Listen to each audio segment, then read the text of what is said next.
The Wolves of Naptown podcast is for entertainment purposes only. The opinions expressed here are not intended as factual information, and it's essential to do your own research. We respect cultural differences, personal choices, and beliefs, and although we do not intentionally try to offend, we understand that it's very possible we may do so. Remember, we are not revealing anything about ourselves. Our goal is to entertain. Please listen with caution and enjoy the show. All right, welcome back to a new episode of the Wolves of Naptown podcast. You know what it is, and you know who we are. We are that show that pretty much talks about anything that happens in the world, anything that happens locally, even in space, hell, alternate realities. We talk about any and everything. But what we want to do is we want to go ahead and put ourselves in those shoes and talk about what we would do if we were in that situation, or how we would handle whatever's going on in the world. And you know we're going to get petty, or at least I'll be petty. I don't know about the rest of the panel. Let's go ahead and let's introduce everybody that's here. You know we got the boss lady here. What's up? Madam Boss Lady in the house. I am the one, Starship West. You know what it is. You know I'm going to get petty. And we have our special guest here, Mr. Devon Golder. Thank you for having me. Mr. Devon Golder, platinum recording artist, producer, and songwriter. We're happy to have. Look, clap it up one more time. One more time here. Just like that. Oh my goodness. Yo, and we're about to go ahead. We're about to get into it. You know what I'm saying? Wolves of Naptown. Wolves of Naptown. Let's go. We're gonna go ahead and fade this out here. Man, Devon, man, we're happy to have you here on the show, man. We're absolutely happy to be on the show, man. Happy to be here, brother. Absolutely. Now, I want to let y'all know, this brother is an Indianapolis native. Yes, sir. You know what I'm saying? Right here from the city of Naptown. So all of your producers out there, let this brother be a beacon for you, man. You can do it, man. Like I said, this brother has worked with Wyclef Jean.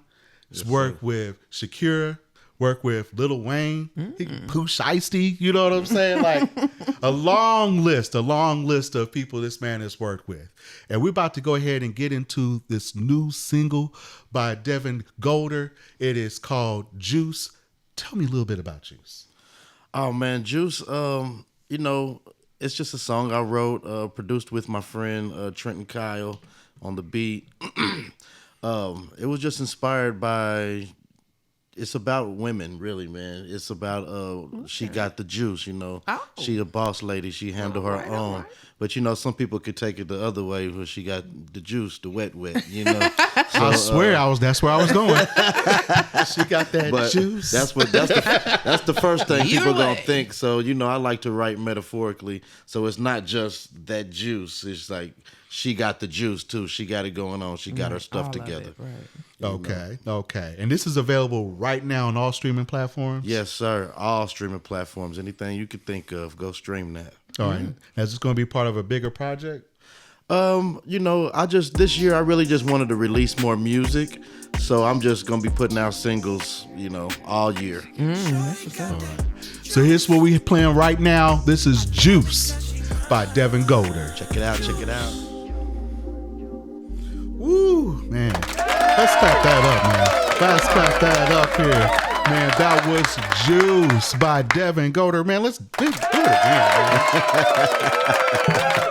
Do that again. Oh my goodness, man. That was a great song, man. I swear, man, I put that on. I was like, oh shit, man, I got to hear that again.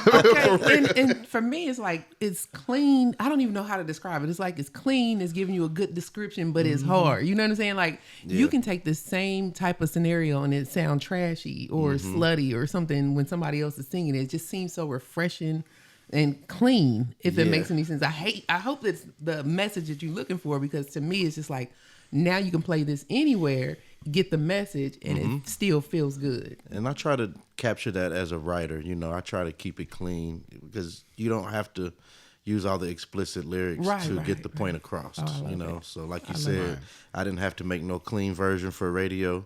I don't have to, you know, make a clean version for family events, you know, and stuff like that, and still got the point across. Absolutely, man. I'm telling you, man, that was great. You know, and I've listened to some of the other songs that you have out here too. I mean, because got a good business partner, and made sure that we were prepared.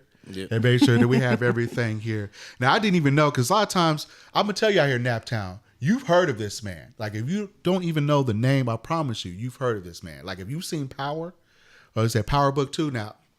Mm-hmm. I promise y'all, I am black, but I haven't seen Power. I know. Oh, you're not by yourself. You're not by yourself. I haven't seen it. I haven't seen it either. I haven't seen it. You know what I'm saying? Honestly, me either. But I'm telling you, everybody, you know, it's like, along with like The Wire or Breaking Bad, everybody's like, man, you need to see Power. You need to see Power. So, I mean, talking now, you got to track this on what Power Book 2 Ghost, right? Yes. So, I mean, how did that happen, man? How did you get hooked up with that? Through my friend Wyclef Jean. So he called me and he asked me, he told me he's working with 50 Cent to provide music for his TV shows, and not just 50 Cent. He does that for a lot of television and movies. Okay. So he called me and said particularly 50 Cent was needing music. I sent him a folder with maybe 15 to 20 tracks in it. Okay. And they picked one, and it ended up on Power Book Ghost 2. Okay. Yep. And it happened, and then they ended up, I didn't even know this was going to happen. They ended up featuring celebrity artists on the song. Wow. So it's not my voice. I produced it and wrote it. And it had a rapper named Young Blue and Light Skin Keisha on the song. Okay. Yeah. Young Blue and Light Skin Keisha. I think I saw that on there. I like, man. They're big artists. Yeah, you have to let us know. He's like, hey man, we keep it real here on the Wolves of Naptown. You know what I'm saying? If y'all want to know, like I'm a '90s, early 2000s kid. You know what I'm saying? So that's my musical haven right there. Although I love everything that the new cats are here doing, but yeah, I was like, man, Light Skin Keisha. I know the boss lady's gonna love that. You are petty. You're so petty. Hey man, King Petty right here. You know what I mean? Oh man. So I want to talk about some other things here too because when I was reading your bio, one of the things here that I'm seeing here is that you actually started off with Christian rap, right? Yes, I did. So I'm the preacher's son, Bishop Donald Golder. Actually, our church is right down the street here on Meadows Drive. Oh, okay. Temple of Praise. Shout out Temple of Praise. I Shout had to miss service this morning to be here. Oh, Jesus. There you go. But yes, I started in gospel rap. My uncle is Dr. Scott, and my cousin Bryant Scott. I don't know if you've heard of Ty Scott Records, but it's a gospel record label, and that's where I got my start at. As a kid, we had a group called Connection. I was probably like 7 years old with me and my brother and my cousins. We did very well, traveled the world, you know. And then later on, around my teenage years, as soon as I graduated from high school, we started another gospel rap group called the Righteous Riders. And we did well as well, nominated for Stella Awards, you know, toured the world, man, even out of the country. You know, toured with, you know, we've done shows with Mary, Kirk Franklin, Fred Hammond, anybody you can think of in gospel. You know, we worked with them. So that's what's up. Right. So let me ask you, I mean, because you've done a lot of gospel music, you know, and then you got, you know what I'm saying, a lot of the secular music out there as well. Like, what do you like doing more? Now, it's okay. If you say secular music, it's okay. I mean, God will still love you. You know? No. You know, that's something that I've always fought with myself in my head. And I think here lately, I've finally become comfortable. Because I always felt like, you know, I started in gospel, but then I started doing secular music. And then I felt like, you know, oh, now I can't do gospel anymore, because I don't want to play the fence and this and that. But now, you know, I look at it differently, and I'm more comfortable with just doing me, you know? That's why, you know, back in 2018, I released a song called I Talk to God featuring Wyclef Jean.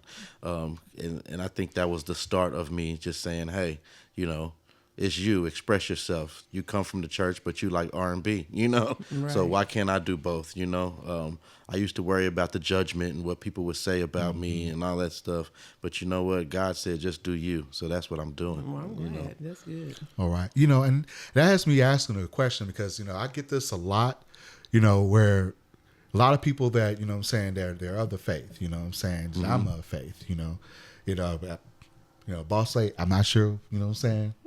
With Boss Lady, I'm not going to that, but you know what I'm saying? I usually, people talk about, hey, it's like, hey, you know what I'm saying? I need to go to church and whatnot. I go to an early service. Yeah. Well, check that. I ain't going to be lying. I log on and listen to it. Every little bit helps. Yeah, log on and listen to an early service, you know what I'm saying, before I come up here, you know what I'm saying, to do the recordings or whatnot, because, you know, and this is just me speaking for me, you know, I honestly don't know where I would be mentally, really just where I would be in any case without the Lord. Mm-hmm. Now, I don't mean to make this, you know what I'm saying, like a Christian episode, but, you know, we keep it real and, you know, that's what I believe in. You know what I mean? It's just kind of like, even just the fact that you out there are seeing us now, the fact that I'm sitting here with Mr. Golder, I just think this is all, you know what I'm saying, God moving his hands. It's like, hey, this is what you need to do. Absolutely. You know what I mean? So let me ask you this, man. When it comes to, you know, people that are doing gospel music or Christian rap, you know, and regular rappers that do dedicated songs to God or to Jesus, you know what I mean? Like, what is your opinion on that? Do you feel like that the Christian rappers, you know, should they just go ahead and do secular music and just go ahead and make songs that are dedicated to the Lord? Because if you see some of the newer cats that are out here doing Christian rap, like if you had the volume off, you would think there was just a regular rap video. Right. I mean, they're out there, you know what I'm saying? Like, you don't see them doing any, like, smoking and drinking, but it's kind of like it's really the same toolkit. It's out there in the videos, on the cars, a bunch of people hanging around. It's like, if you're not really, really listening to the words, you have no idea whether or not it's about Jesus or not. So, I mean, how do you feel like? Do you feel like that they should stay, like, in a Christian lane, or can you do secular music and dedicate songs to the Lord? I mean, I really, you know, I think it's good, you know, that they are, you know, like you said, if you muted the sound and just looked at the video and they're still out around the cars, all that, I like that because it's relatable to the youth and to the people who, you know, might not even know it's gospel rap, but they like it and they're listening to it, and eventually they'll get that message and they'll listen to the lyrics, you know. So I like that, you know. And for the secular rappers that might do a song, a tune or two that's dedicated to God, you know, I like that too. You know, I just like how people express themselves.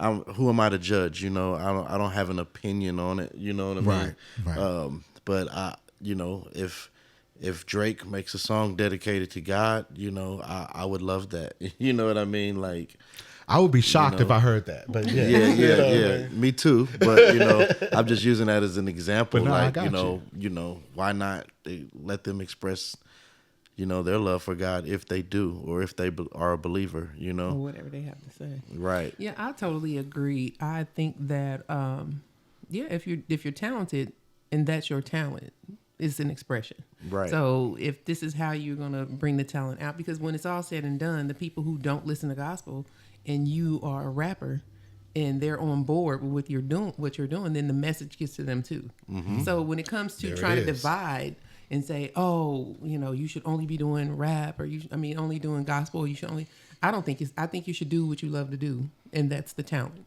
Exactly. I mean, and like you said, Devin, you know, I feel like that, honestly, you know, especially when you're dealing with hip hop, you know, it's about being real. Yeah. And, you know, and the thing, and I agree with you when you said, as far as, you know, the artists and doing what they want to do, no matter whether they're secular, you know what I'm saying, or Christian rappers. But I found that, you know, when I listen to a lot of the Christian rap, you know, I find two different types of Christian rap. One that just kind of like sound like more contemporary, you know, and it really focuses on the message.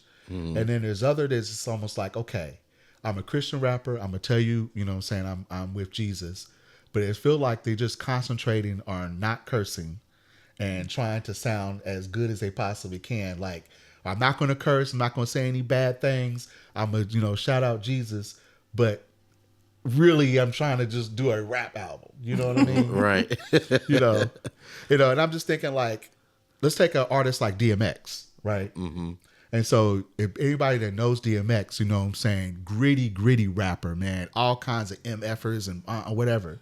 You know, I love that shit. You know what I'm saying? That's what I do. Right. I love that. But at the same time, he will also flip the script and give you prayers from the heart. You know what I'm saying? Sometimes, you know what I'm saying, it rhyme too. He'll give you songs. He's got several songs, you know, that are dedicated to the Lord. You know what I'm saying? Mm-hmm. He is a secular rapper that curses and gets down with the grittiest of them.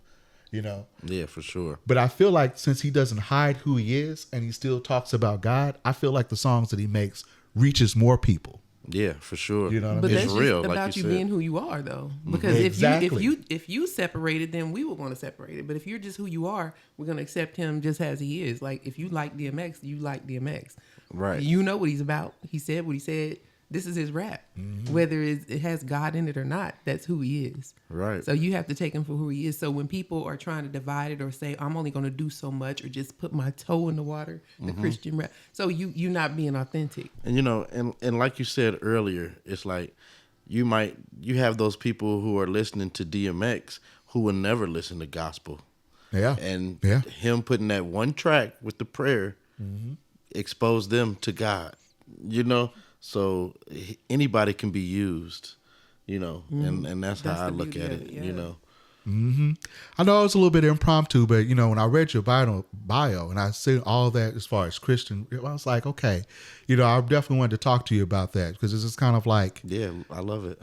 I mean, like I said, man, I would not be here without the blessings that I've received. You know what I'm saying? We've all had obstacles. We've all had obstacles, but, you know, you keep the faith, you know what I'm saying? You try to be diligent in what you're supposed to do, you know, and then you just watch the blessings just come. I mean, put more faith in God than, you know what I'm saying, your friends and your family or whatnot. You know what I'm saying? They'll let you down. God will hold you up. You know what I mean? That's what's up. Okay. I didn't mean to preach. A little church today. I didn't mean to preach, but it is Sunday. It is Sunday. It is you know Sunday. what I'm saying?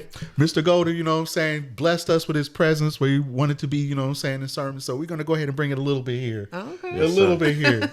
All right. I like that, man. I like that. Let's go. Let's talk to that. Yes, sir. All right, man. So, you know, before we get into like our primary topic here, we're going to go and do a little something here, Devin. We call it our petty segment. Okay. Because we like to get petty. You know, I like to, listen, we just got finished talking about gospel rap, right? But I like to talk shit. I like to really. Because we keeping it real, y'all. Hey, man. I like real. to get it in. And, you know, when you live here in the city of Indianapolis, there's a lot of shit to talk about. Yeah. There's a lot of shit to talk about. So, you know, before I just come up with anything, I'm going to send it to the panel. You know what I'm saying? Devin, Boss Lady, do y'all have anything that y'all want to go ahead and get petty about? I got one. Okay, Look, go ahead. first ever, huh? No, this petty, I was, earlier this week, I'm like, I'm saving this because, okay, so you know how people, you go to somebody's house and they have you take your shoes off? Yep. Mm-hmm. All right. And I don't have a problem with it. I don't care what my toes look like. I don't care. I don't mind taking my shoes off. That's just respect.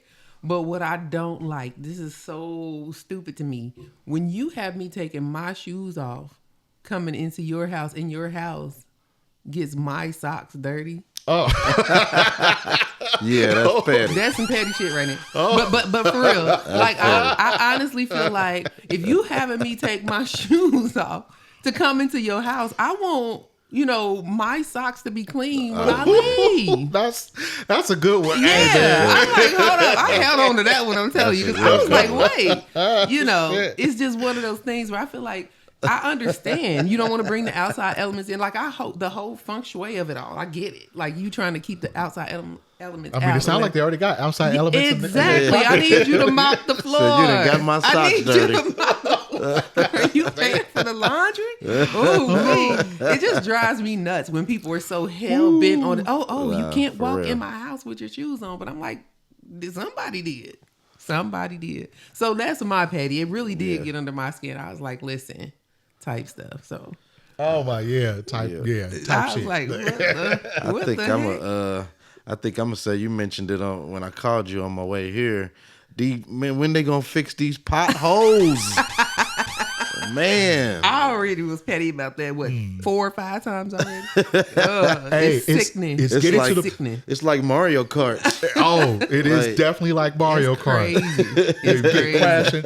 The last time we recorded here, Devin, man, look, it was like 3 cars that had blown their tires out. 3 cars. Big, huge craters. And I'm even coming here today because I'm trying to speed and stuff. I'm literally you can't even swerving. speed. I'm swerving like 3 lanes. Like, hey. And then at night you can't see them. Oh my God. You better tip. And then they say they'll pay for your tire, but it's gonna take a year. It's gonna take more than a year. They never do. So don't get it twisted. They lying. Indianapolis ain't never paid. I've had some that got their stuff paid, but it did take a year, probably even longer. Like I want to meet them. They drag their feet. I want to meet them big time. I don't believe it. You know what I mean? So. Hey, if you take it to an insurance company, I'll tell you because I do work for one. It's like, hey, you're supposed to watch out for that, sir, ma'am. You're supposed to watch out for that. It's your fault. The street is a pothole. The whole street. Yeah, some of them you can't dodge. Just straight across. No, you better ride slow. Mm-hmm. Oh my goodness. Oh wow, that was some good patties right there. That was some good. We know patties. you're gonna top it though. I'm not gonna top it. I don't know. I feel like you start off nice and modest. Because here's the thing: is sometimes there's a petty that you just laugh and get it, and then sometimes it is just some real shit. And so I'm just gonna be petty against pretty much just artists out there. You know what I'm saying? We love your interest in being on the show. Uh-oh. I mean, but I'll see, look. Uh-oh. I promise, Boss Lady, I'm not about to get us canceled. Okay. You know what I mean?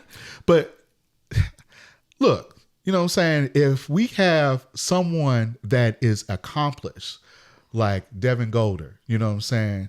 If we got, other artists like Nicki Neptune, Rose Key, and Cannon, for Indianapolis, come in here, and still, give us an opportunity to do right by them by allowing us to prepare, let us know. I mean, Boss Lady may not like this, but I embrace it. So, I mean, you talking to Unc and Auntie right here. You know what I mean? So, I mean, keep it real. I ain't got a problem with it. Hey, shoot. We still hanging in there. I mean, we probably the youngest Unc and Auntie, man, that you'll find out here. But, I say all of that is just kind of like, give us an opportunity to prepare for you. You know what I'm saying? I had a chance to listen to a lot of Devon's music here before I came up in here, man, just fire. And just learning some of the stuff that I've already heard, like, oh, damn. Man, you had your hands on that? Man, that's, you know what I'm saying? It's like, don't be too big. You know what I mean? A lot of this is business. A lot of it is business. You want us to be prepared for you. Absolutely. You want us to be prepared for you. You want us to come in here, well, man, tell us about yourself. Oh, really? Right. You did that? No, you don't want that. Yeah. You don't want that. You want us to be prepared for you. Have time to do your homework. Exactly. You know what I'm saying? You want to come up here because I would be kind of like, oh, you asked me to be on the show. You don't know nothing about me. Hey, you know what I'm saying? Tell us. Let me know. Let me know. That's my petty. It probably wasn't. It was more of a burn against Naptown out there. Oh, God. He don't mean it, y'all. So you got artists that want to come in right now. Hey, you want to come in right now? They don't want to do. I'd be like, hey, man, you know what I'm saying? Send me something. Like, what, if you got a song, what should I be looking for? Let me get that ready. You know, it's kind of like help me help you. Exactly, man. Exactly. Exactly. And some of y'all, and like, ask us to be on the show. People are just kind of just beating around the bush. It's like, hey, man, I'm down for the cause. Hey man, I'm glad you're down for the cause too, brother. Man, you know what I'm saying? Like, now say what you want, man. Hey. Say what you want, man. Be direct. You know what I'm saying? Yeah. Then we'll get you on. You know what I mean? Absolutely. That's all it is. That's all it is. That's more of a dagger petty. You know what I'm saying? And you're gonna get better. You're gonna get better. I'm gonna get better. Yeah, you might heal. You might heal from this. Hey, getting better might mean getting even more in your ass. Pause. Pause. Right. Extra pause. Oh my goodness. Wow. All right. So hey, before we end off the petty segment, do we have any other petties? I mean, I can keep going. I know. I mean, I can keep going. I mean, because you're the king. You know what? I got another pet. Oh, so that's what I'm talking about. What you got? Now go. I know you from Indianapolis.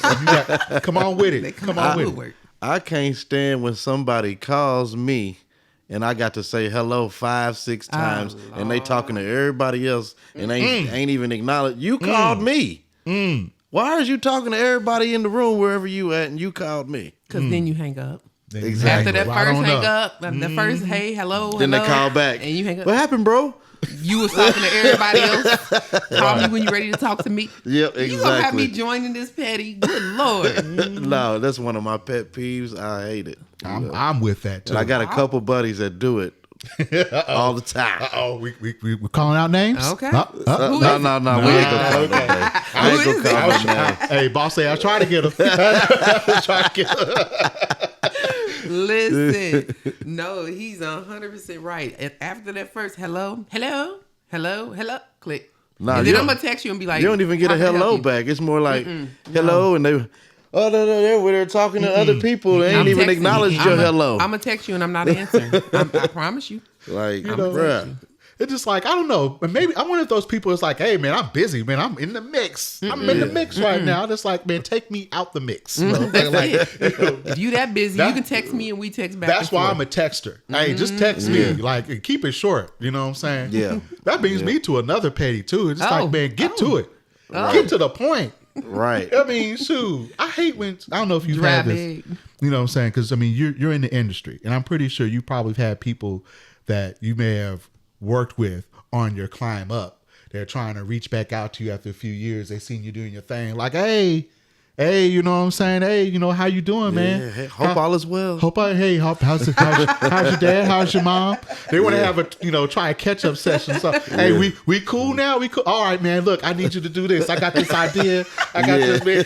Hey, man. I'll be shitty. I'll be like, yo, get to the business first. Right. I mean, I'm not like, hey, I ain't heard from you in a minute. I'm like, hey, how can I help you? Right. Exactly. To the point. Get to the business first. Let's take care of the business. Now, once you got what you need, then you want to be like, hey, how is your mom doing? I'll receive that a lot better because you already got what you need. It's like, and now okay, you're hanging on. What do you want? Yeah, exactly. What do you want? They don't want nothing. You don't have to be rude about it, but like literally, like you can wrap that all up in the first text. Hey, how you doing? I know I haven't reached out to you in a while. Hey, can you do a podcast for me? Hey, can you edit this? Right. You know what I'm saying? Right. Like, I want that all in the first text so I can get the business out the way. And if I ain't got the time for the catch up, or if I got the time for you try to pretend like you care, you just don't want it. You know just what I'm saying? Get to the business. We can get to the business. I can tell you what the price is, and hey, let's go from there. Let's go from there. Oh my goodness. Hey man, that's what the petty segment is about, man. Hey, we still going, man. We got any more? You got anything else you want to air out? So you're thinking about it. Hey, I'm sure there's more. I'm sure there's more. They're just not right there now. We can get petty during any part of the show, but I like that. But we have multiple petties there. Multiple petties get out here. Multiple petties. So, oh my goodness. And that's what we do here in the Wolves of Naptown. I mean, sometimes we got to decompress about you. About you out there. Yes, you. We love you, but sometimes, it's just you're just like that cousin, man, that keeps getting locked up and keeps going to jail. It's like, damn, man, we got to bail this motherfucker out again. Man. Like, I'm going to get that off of TikTok. I'm like, talking about the prisoners. You know what I mean? Oh, my goodness. Prisoners. Oh, wow. So I want to go ahead and I want to get into, say our major topic here for today. Now, Devon, you're a producer, right? Yes. You're a producer. You've produced multiple songs, you know what I'm saying? You got platinum plaques, Can I ask, like, how many plaques do you have, man? I got a few. I got the Wyclef Jean. Yeah, that's like, get out the calculator. Yeah, it's like, I can count them? I got a lot that I can get. I haven't ordered them all. They cost. You got to pay for those things. I didn't know that. Yeah. You got, wow. You got, man, that's a BS, man. Yeah, you got to pay for man, them. You done made billions of dollars for a company, and it's like, damn, you got to buy the plaque. Yeah. Really? I never do that. I done some things for BadBoy Diddy. No Diddy. Whoa. But Danity Kane, I did Making It a Band. I did a song on Danity Kane's album that I get a plaque for called Bad Girls. It was featuring Missy Elliott. And then I did Day 26's first album. Read that. That's a gold plaque. I did Life Jennings, Wow Wow Wow. I heard that that's song. That mug is there. That mug is hard. Then you can Wow, get wow, multiple wow, plaques for each one because you got the gold, platinum, multi-platinum. Then you got the Billboard plaque. You know what I mean? Talk it, man. Talk that shit. But let me ask you though. Did you not get them because of the cost, or did you just not get them because how important they are or not to you? No, I still plan to get them. I just haven't done it. It's not because of the cost, but they do cost. So when I'm thinking about getting it, sometimes it might be like well, I'd rather do this than order that right now. You know what I mean? So I am going to get them all though, like probably this year, because I do feel like that's when people see that they. Wyclef always told me people believe what they see, not what they hear. Yeah. So when people see that, like you said, it's credibility. And you don't even have to speak. They just come in and it's like, oh, okay. Right. We're going to have to pay. Yeah, there you go. Yesterday's price is not today's price. Yeah, exactly. It's like, shoot, each plaque is like another million. Look. Absolutely. Oh my goodness! Now you can get them for the TV ones too. So the TV ones, yeah, Power. I can get a plaque for that. And I actually placed another one this year. What was the name of that show? It's right on the tip of my tongue. It was a Netflix show. Before we're done, it'll pop up in my head. That's how it usually goes. Yeah. Perfect Match. Perfect Match. Okay. Yeah. Placed the song. I think I remember that. That was on Netflix, right? Yeah. Okay. Yeah. Man, so before we get into that, because man, I'm sorry, Boss Lady, because I'm into music and especially the producing side of that. So what do you get as far as revenue concerned? I'm not asking for actual dollar amounts, man, but is it more profitable for you to have song placements on shows like Power? Or Netflix series and stuff like that, or is it better for you to actually be working with Wyclef Jean? You know what I'm saying, from a revenue standpoint.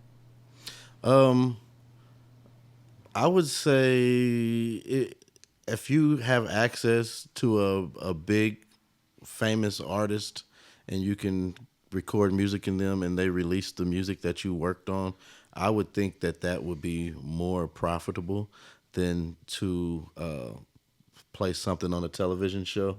But a lot of people don't have that access, so I think it's more like obtainable to maybe place music on TV and film. If you're a producer at home making music and trying to find outlets for your music, Beyonce's working on an album. What are the chances you're going to get your music to Beyonce and actually in her ears? You might have a better chance, getting your music to a music director for a television show, And I'm glad you put that out there, because there are multiple ways for someone who makes music to make money. It doesn't always have to be like, hey, you got to find that excellent rapper or that excellent singer, right? You know what I mean? Or you have to rap or sing yourself, you know what I mean, to make it. Sometimes everything that you watch on TV, even sometimes of the radio commercials and stuff that you hear, for those who still listen to radio. Yeah. I still listen to radio. I still listen to radio, you know what I'm saying? But, there's so many avenues. I just want people out there that make music to don't limit yourself. It's like you can get in the game, you know what I'm saying, doing other avenues, you know what I mean? Even, you know what I'm saying, jingles, you know what I mean? Like Pusha T, you know what I'm saying, one of my favorite rappers, who got the bag, you know what I'm saying, from McDonald's and I think from another fast food company too, you know what I'm saying, for doing jingles for them. One of my buddies, DJ Watts, he told me, he said, somebody say they don't listen to radio, ask them have they ever heard of Top Dog Law. Yeah, everywhere, all day, every day. So guess what? You listen to radio. Yeah. You hear that all the time. So let me ask you: Do you think there's an age limit on getting into this industry? Like, what is the average age? What is the limit? What is the begin time? When would you start this? What is the cap? No, I don't think there's an age limit, but at the same time, I do think there's an age limit, kind of, So as far as being an artist, I think it kind of depends on the genre and what you're doing. You know what I mean? You don't see too many, 50, 60-year-old rappers coming out fresh. You know what I mean? Yeah. I do see they're a lot older these days, but go ahead. Yeah, I mean, but they don't start. That's what I'm saying. Like you don't see no 50-year-old new rap artists. Yeah, you know what exactly. I mean? Yeah. Like now the guys that were already in it are getting old. You know what I mean? But they already have their place. They already have their mark. As far as being a producer, writer, there's no age on that. If you make fire music, you make fire music. And there's no age on being any kind of artist. Like in today's industry, you don't. It used to be you needed a label, you needed all of this stuff. Mm-hmm. If you can make good music and put some good visuals together out, you can put it out. Mm-hmm. You don't need nobody no more. So, there's really no age limit now. Are you about to blow up? Are you about to be famous? Who's probably not, but who's to tell? What I mean? Right. And it's like, do you have to be famous? You know what I mean? It's exactly. There's a lot of people out there that don't want their face on. You know what I'm saying? But they want to make money. They want to make money doing music. You know what I mean? We say it all the time. If you can get, a fan base of 500 people, and if those 500 people buy a T-shirt every time you put a T-shirt out for $20, that's a nice little piece of change. You know? Yeah. Build your audience up to, you got 1,000 faithful followers that'll spend $10 every time you do something. That's 10 grand. So that's how I kind of look at it. Yeah, me too. I do too. Yeah, that's what I was asking, because it seems like to me the people that I don't encounter that many people, but the people who are really, who I do encounter, they're older. They're not. Mm-hmm. I would think, just thinking about Tupac and Biggie, they died at 24, 25. Right. So we know them, like, they're out there, but they must have started, how old, I don't know. But nowadays, 25 Teenagers, is when I'm seeing the average person, trying to make music. Yeah. But 30-something, you know what I mean? Yeah. That to me is older. That's the comment I was making earlier. Is like, it seemed like to me everybody's older, trying to make music. So that age, I don't think that's too old. You still have a chance. Now, is Sony gonna sign a 35-year-old rapper? I don't know. Probably not. But like I said, the independence is there. Like you can do it yourself. So and if you look like like Jamelo Ball, I mean, you get a hot song. You know what I'm saying? It don't matter what age you are. They're gonna try and make money off that hot song. Right. You know what I mean? Hey, swerve on the corner. Whoa. I gave you a little bit. But then today's industry is also built off numbers. So if this 35-year-old rapper has a million Instagram followers and does a million streams and this and this and that, then they'll mess with it. Yeah. All right, man. Now I can't let you. They're gonna roast me, Devin, if I don't. Mention this. Because what's been going on with a lot of our moguls or rap billionaires. You've already mentioned, I put this on here, Danity Kane, Day 26, BadBoy artists, so around that time. Let me ask you, man, have you, when you were working with these groups, were you around to see any of the things that were being alleged that, from BadBoy, from Puffy? Right. I'm not sure if if you had a chance to work in the studio with them or whatnot. But yeah, I worked in the studio with them. I've been in the room with Puffy. I've never seen or experienced anything that's being talked about. I've been in the studio with them. I've been out hanging out with them, club. We went to Miami, we hung out, and I've never experienced that. What I experienced is just work. When Diddy comes in the building, things definitely do change though. His whole staff and building knew when he was down the street on his way. And everybody starts scrambling around, everybody starts working. Bottles of seen Ciroc making the band. Bottles of Ciroc are suddenly in the room. And it's magic. Yeah. My so no, I was signed to Wyclef and their studios are a few blocks apart. Okay. So I would just, I wasn't in the everyday, I was just involved in these particular projects. Okay. So, All right. I appreciate that. And I was like, that was a smart dip. Smart answer. Smart answer. I'm still cool with, like the guys at Day 26 and stuff. I'm still cool with them. And actually, Rob from Day 26, Robert Curry, he was just here a few weeks ago in town doing some work with me. And I asked him, like, have you, I asked him what you just asked me. And he said, no, never. And that's crazy because the reason why it really got me wanting to remember to ask you this question, because I recently seen an interview from Day 26. Yeah. And I don't know if it was Vlad or somebody else that I was talking to. I saw it. And it was just like, now you have to take it with a grain of salt because you don't know how produced these things are. You know what I mean? Whether they would tell like, hey, make sure you look sad or whatever or not. But man, these young men really look like, they were experiencing some post-traumatic stress, for whatever they was going through. Yeah, and I think that mainly stems from one of the group members, Q, because he was dating Don from from Danity Kane, and he got to be hanging around the inner circle a little more. Oh, okay. He was singing backgrounds for Dirty Money, Diddy's group. And he experienced a little bit more than the other guys. So I think when those emotions came out, it was their hearts going out to their brother or whatever he experienced with Diddy and being in the inner circles, I got you. I got you. Man, look, I appreciate you, having that conversation. You can tell, professional, because somebody would ask me that question. I'm like, man, look, man. Let me tell you, man. Like, what I'm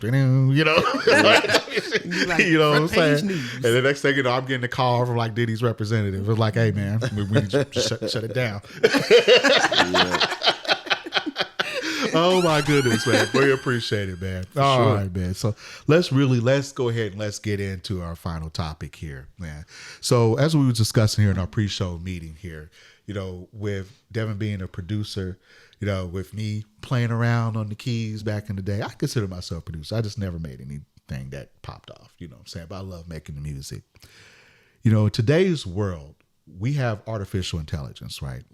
And as far as it, relates to music, artificial intelligence, we have programs out there like Udio, programs out there like Suno, and they're revolutionizing music creation. I mean, literally you can just go in and type prompts. You know what I'm saying? As long as you know what type of music that you want, you can type in a prompt and it will generate everything. You know what I'm saying? The drums, bass, bass line, hooks and all that. Even lyrics, even singing voices, rap voices. It can do anything. You know what I mean? Now, both of these companies, Udio and Suno and companies like them, they've been in the news recently as, the big labels like Warner Group, they're trying to go ahead and take them to court, indicating that, it's copyright issues. But these programs are supposed to, just generate original music based off of your prompts. Now, the reason why I'm bringing this up today is because, making music is a big part of your bag. I mean, from making the actual music and even songwriting, you know what I mean? So, now that something like this is available, like, do you think this is going to make an impact on your ability to contribute in the music space? Do you feel like maybe there may be competition that shouldn't be there? And on a follow-up to that, since you have done so much work in this industry, do you feel like it's possibly like a shortcut or a cheat, for people that are trying to get in the game but using these tools? Yeah, I definitely see the negatives and the positives in it. I do think that it's just like,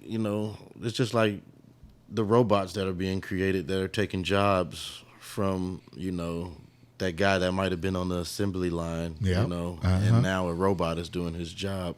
I think it's the same thing. Like, yeah, why would you come pay me $1,000 or whatever to make a beat when you can get a subscription to this AI and and make as many beats as you want for free.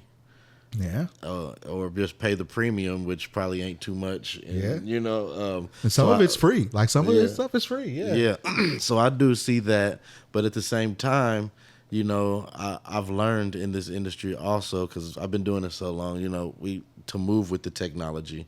So, you know, just take advantage of it. Like, I haven't used it personally, but I got some friends that use it, and I do see how it could be beneficial.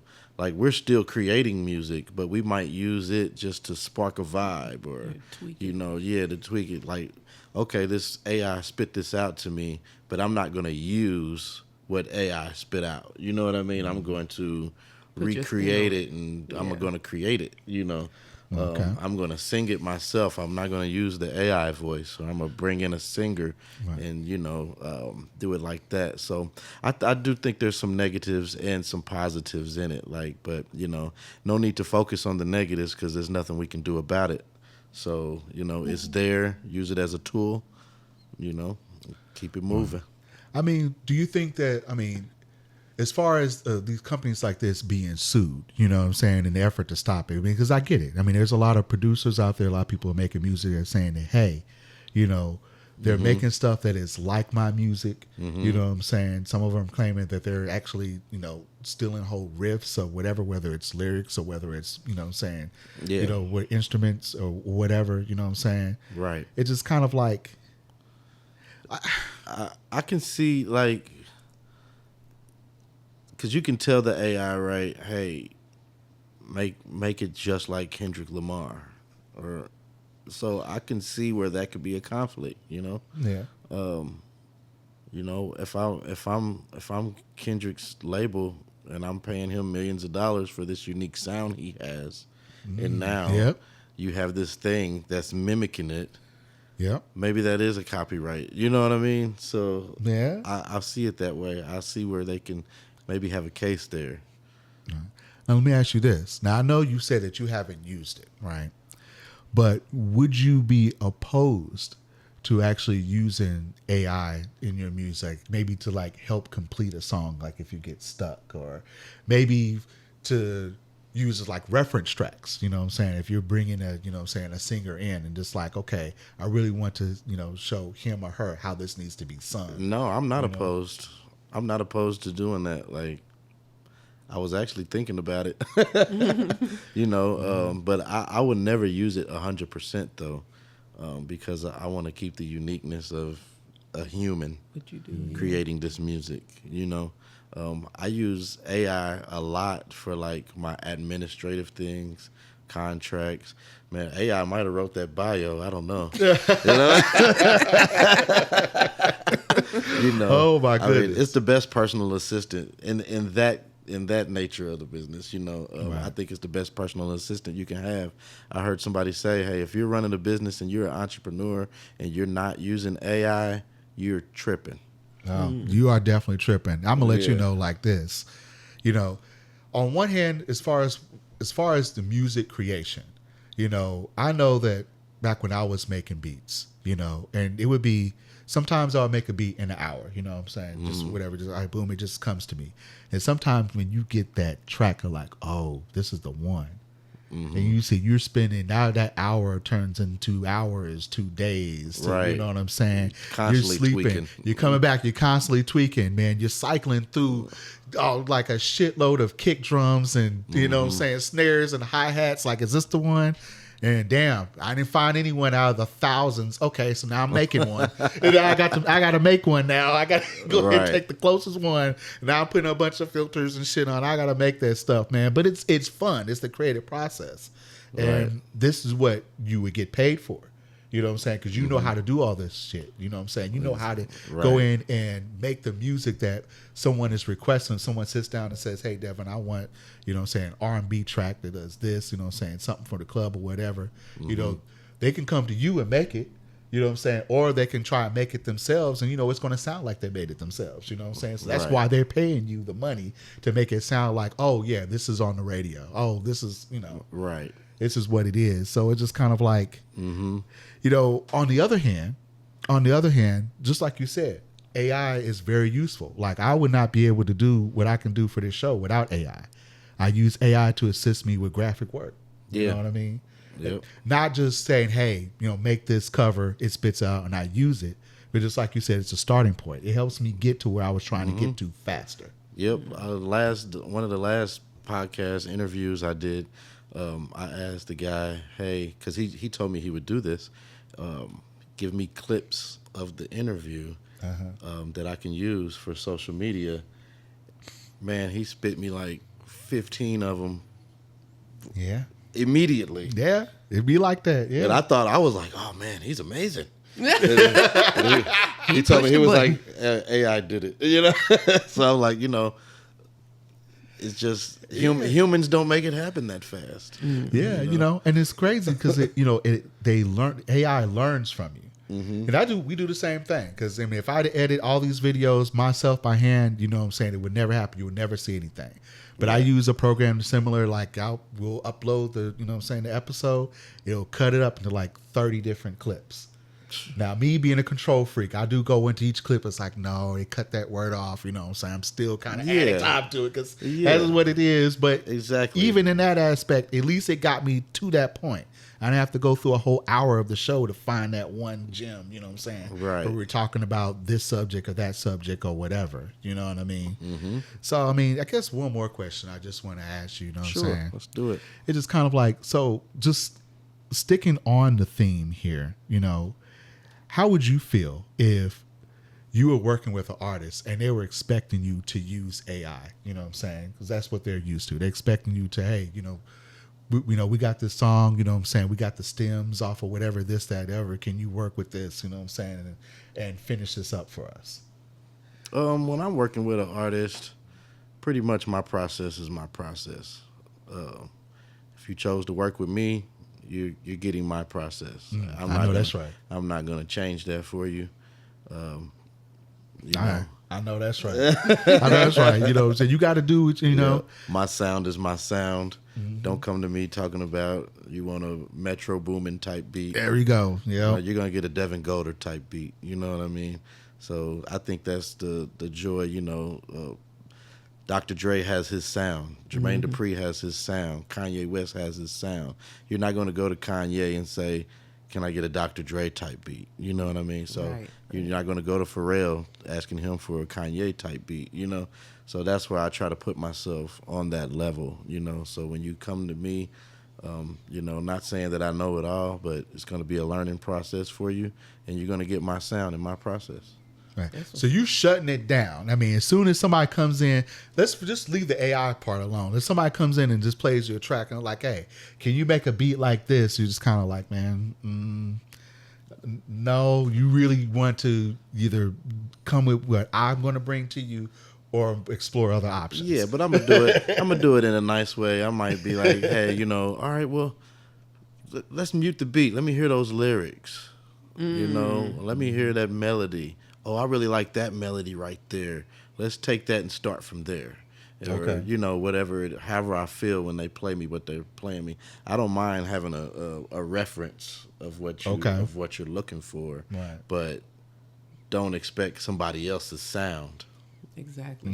Should have went to them. Yeah. Exactly. I'm telling you, I used to get that all the time, when people would come to me and try, ask for beats, but it would always be like they heard something in their head. And they want me to get into their head, and put the beat down. It was just kind of like, yo, it's just then like standing over your shoulder. Oh man, yeah. And you're making like 30 different drum patterns. Like, no, it's like, I don't even know what the fuck that is. I hope I'm not giving you flashbacks to the early days or whatever, man. But I'm telling you, it's like, and I just kind of wish it's like, yo, the whole reason I'm here is because you heard what I did. Right. And my sound, and you like that. Right. If you want to make beats on your own, we can set up a schedule to where you're paying me to teach you how to work some equipment or something like that. But right. And I really don't even want to do that. It's like, yo, I want to make my music, and I want people to perform on what I'm bringing to the table. There's multiple producers out there. You want a different sound? Go get a different sound or make the beat yourself. Go on YouTube and type in future type beat. There you go. There you go. Future type beat, man. But I will always say it's always good to actually work with a professional producer that knows what they're doing, because it's amazing. Because I'm pretty sure I could probably come in and talk with you, Devon, and give you just kind of like, I want something with maybe just like a soft melody, something like maybe like a ballad, Maybe I may throw in some like, maybe like kind of like an R. Kelly style ballad, like not like his songs, but something like that. Maybe like, I feel like I Believe I Can Fly or whatever. Right. And you wouldn't recreate I Believe I Can Fly, but you're like, okay, I kind of see the vibe that you're going with. Yeah, because a producer is part of the whole process, right? Mm-hmm. So a producer is going to be smart enough to know, okay, he wants a I Believe I Can Fly type song, but I know I'm not the greatest piano player, right, but I got a buddy I can call. There you go. Mm-hmm. Boom, I'm going to bring him in. I know we're going to need this much time in the studio to make this happen. We might need string sections. I don't play strings. Mm-hmm. I'm still the producer, though. So I'm a put it all together. I have the knowledge and I have the contacts to put it all together, and that's what makes a great producer. And that's a great point you make. Because producers, we always think that a producer is the one that just sitting there and just making every sound from pillar to post. Mm-mm. Sometimes a producer is producing. It's like, okay, no, I'm gonna go ahead and I'm gonna call in this violinist. You know what I'm saying? If I'm saying it right, you know what I'm saying? You know what I'm saying? Or I'm gonna go ahead. I know a fantastic drummer. We can get some live drums on this. And that is actually producing. Like Or I got a buddy who's a good drum programmer, and he might program some better drums on this style that I'm trying to do for this artist, and just bringing all those elements together, to make the best record. Man, that's what's up, man. Hey, man, I could chop it up with music all day, man. It makes me wish that I was younger. It made me wish that, that I, still doing it. Like, I still have all my equipment. I can't bring myself to say I'm retired, but, I'm a podcaster. You got an MPC? Yeah. I don't have the MPC anymore. What I have is I have a Roland Phantom. Uh-huh. You know what I'm saying? I have the Machine. I hope I pronounced that. Machine ML3. Yep, I think it was like that. Yep. Have that. I used to have an MPC. I sold that back in the day. Yep. But those are the two primary things that I still have as far as making music. Got you. And it's always like I damn near have to get a new computer because I swear, man, the Native Instruments, they just keep uploading stuff, and it's like, damn, can't even handle it now. Now I got to get a new computer to even crack it open again. Like the thing just keep on uploading. Always evolving. Always the technology is always. And that's what keeps you relevant too, moving with the technology. Yeah. Yeah. But still knowing your older ways of not losing that at the same time. Because, those sounds come back. Now everybody is looking for, they want to hear 90s R&B. They want to hear some 80s type drums, you know what I mean? Some doo-wop swing type music, you know what I mean? They want to hear that. Why haven't somebody stolen R. Kelly shit? That's what I want to know. Like, man, why has nobody come out with some R. Kelly? We can't even hear it on the radio. Like, somebody needs to come out there and recreate that sound or something close to that. Because we're missing that. You got people out here, man, sneaking to listen to R. Kelly and shit. See, he did he just jumped on. Was it a Residuals? Yeah, Residuals. Chris Brown. Chris Brown from jail. That's on the jail phone. Yeah. Hey, man, crazy. Jail phones. I guess they just have just iPhones or just whatever. Because you got Tory Lanez out there that did the whole project, man. From prison, and people are saying it's fire too. They saying Tory Lanez, he's fire.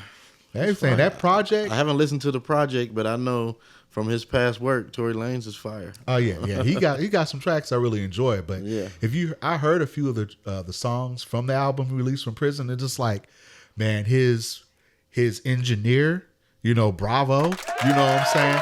the phone they're able to get in prison, you know what I'm saying, in order to do this with, you know what I'm saying? Right. Bravo, you know what I mean? It's just like, yeah, and probably working around, you know what I'm saying, that 30-minute blip, you know what I'm saying, that, hey, you know, every 30 minutes?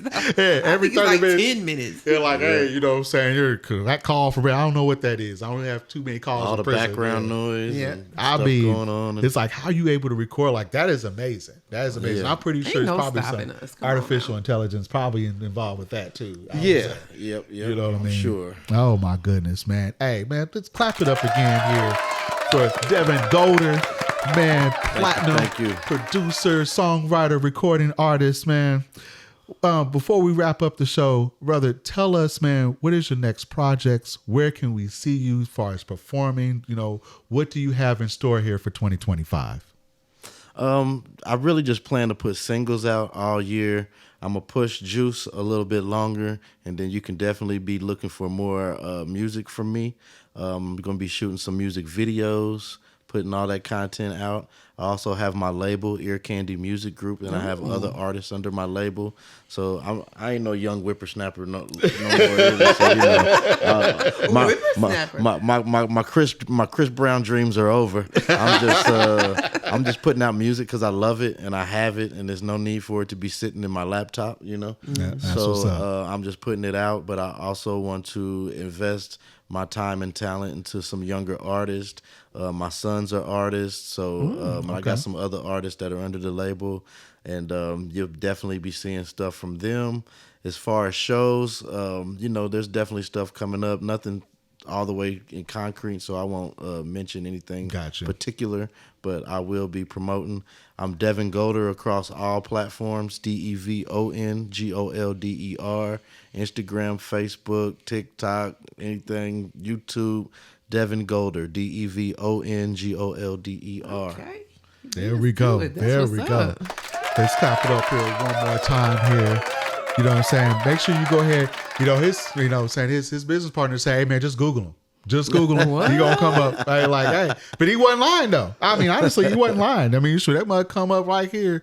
You know what I'm saying? I think the first thing that came up was, I think I talked to God. I think that came up here when I was searching in, so as far as music is concerned. You know what I'm saying? Then I stumbled across, and I'm not saying I'm a Life Jennings fan, but you know, that was kind of part of the toolkit back in the day. And it's like, damn, you did that. I was like, okay. Yep. That's what's up, man. That's what's up. So, I mean, you've definitely heard of Devon Golder. Absolutely. You definitely heard her. So just go ahead, support the new single Juice. Please. Support the new single Juice. Get out there, run it back, run up the numbers, play it, you know what I'm saying, several times. You know what I'm saying? Make your friends Shazam it. There you go. Hey, there you go. You know what I'm saying? Getting ready for the club, getting ready for that date. You know what I'm saying? Juice. Hey, for real. Put it out there. Boss Lady, man, where can we find you at? You can find me on Instagram, TikTok, Facebook, and YouTube at madam.bosslady. There we go. And again, I am the one, Starship West. You can find me at Starship West, Instagram, Facebook. I'm even on Twitter/X. I'm also on TikTok. You can also find the Wolves of Naptown podcast on Instagram, on Facebook. We're also on TikTok, and YouTube is coming soon. I'm waiting on my clone from Elon Musk. I'm waiting on Elon Musk's clone to clone me so I can ask some help putting this out there. But it's coming out soon. Sooner than you think. I was going to leave it like that. Okay. I've been blasting through these deadlines. So sooner than you think. That's what's up. All right. Other than that, Naptown, hey, we are glad that you know what I'm saying, kicking with us for another hour of the Wolves of Naptown while we get petty on your ass. Pause. You know what I'm saying? But you know what I'm saying? You got some great stories, some great insight from another fantastic guest here, Devon Golder. We're going to clap it up here for Devon. You know what I'm saying? We're going to clap it up for the boss lady, for me, for everybody out there. Everybody out there in Naptown, we're just going to keep on clapping. And we're going to see you next time on the Wolves of Naptown podcast. Peace. Peace.